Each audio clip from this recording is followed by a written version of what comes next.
Hi, my name is Marcia Mendez, and this is Angelie Ramos, and she has epilepsy.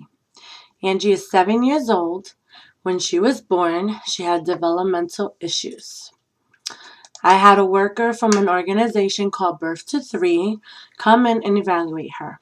They agreed with me that having Birth to Three in her life would be a great help. Everything was going well until she turned about 18 months old. She would bang her head on the wall, fall head first, scream, pass out for hours.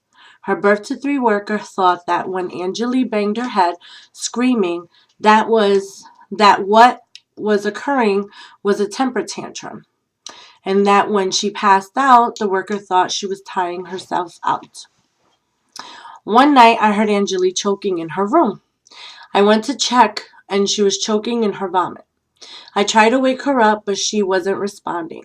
I picked her up and took her to the bathroom to clean her up and change her clothes. But at that moment, I realized Angelie's right side of her body was paralyzed.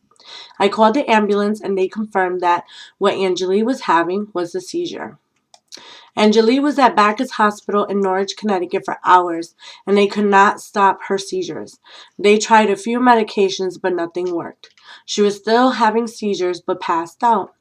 There was nothing more they could do for Angelie, so they rushed her to Hartford Hospital. They decided to keep Angelie and run tests. She was admitted into Connecticut Children's Medical Center, also known as CCMC, in Hartford, Connecticut. At CCMC, they did an MRI, EEG, and an X-ray, also some blood work. When the test results came back, it showed Angelie had a sinus infection that went up into the right side of her brain. This was causing her to have seizures. They decided they were going to keep her admitted until her seizures were controlled, and she was able to get movement back in her side that was paralyzed. They started her off on antibiotics for the sinus infection and a medication called Tegretol for her seizures.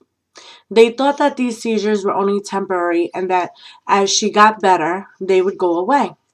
However, Angelie continued having seizures, and about 3 years old, she finally was diagnosed with epilepsy.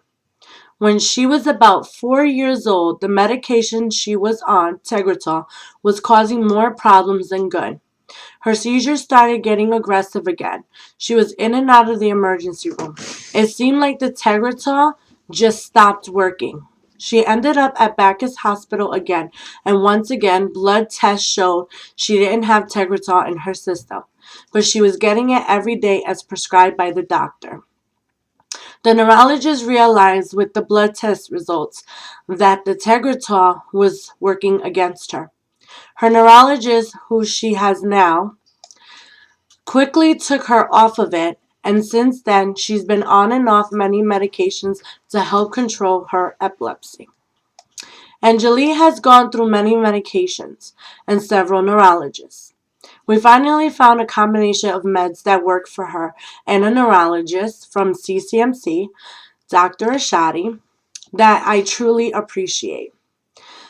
She is currently on Lamictal, Depakote, and Onfi for her seizures. There are still certain situations that trigger her seizures. For example, she has a headache, the summertime, a cold, lack of sleep, irritation, or overstimulated. So far, what I have noticed now is her seizures have occurred more during the summertime. Angelie is only 7, and I know she's still developing. And as she gets older, her meds will have to be adjusted. But it's good to see her finally sleeping a little better, not having so many seizures, and being able to play outside without having a headache. I have to give thanks to CCMC team and her neurologist, Dr. Shadi.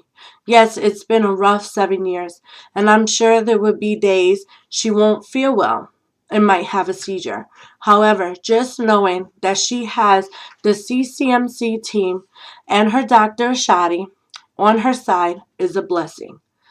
Thank you for listening to our story. We would like to give this video for epilepsy awareness. Epilepsy is not only seizures. It affects a lot. Thank you and have a blessed day.